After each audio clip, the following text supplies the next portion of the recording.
Nous sommes au bord de la route du chemin forestier de la Colonne, qui se situe sur le banc communal de Meisenthal, au lieu-dit le Dreipeterstein. C'est un ensemble rocheux qui se compose de 3 blocs, 2 assez importants et un plus petit au milieu. Ces blocs en fait sont recouverts de graffitis d'âges divers, mais également par 2 écussons.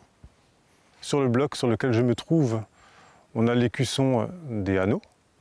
Sur l'autre, on a l'écusson avec la croix de Lorraine qui représente les armoiries du duc de Lorraine.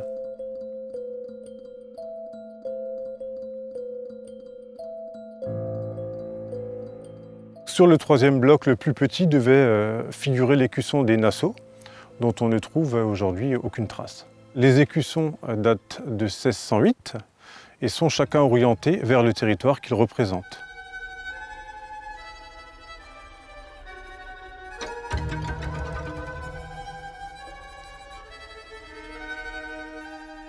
Ces écussons signifient tout simplement la démarcation stricte et claire entre le pays de Hanau-Lichtenberg et le duché de Lorraine. En fait, Philippe V de Hanau-Lichtenberg avait décidé de s'approprier le comté de Bitche.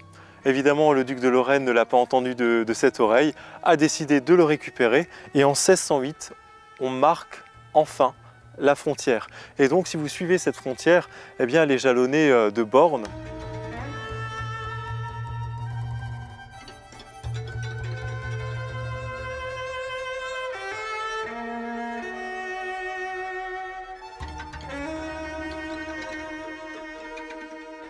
Il faut savoir que ces pierres n'ont pas été choisies par hasard.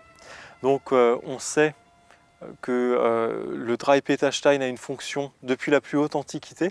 Donc on pense même que dès l'époque celte, il s'agissait de pierres soit rituelles, soit selon la théorie de Charles Abel, il aurait pu s'agir même de débris de dolmens. Quoi qu'il en soit, à l'époque romaine, déjà ces pierres servent de bornes. Au fil des siècles, avec l'implantation du christianisme au Moyen-Âge, eh bien finalement, la fonction rituelle et païenne de ce lieu, on en a eu peur tout simplement, et on a gravé un certain nombre de croix à la surface de ces rochers.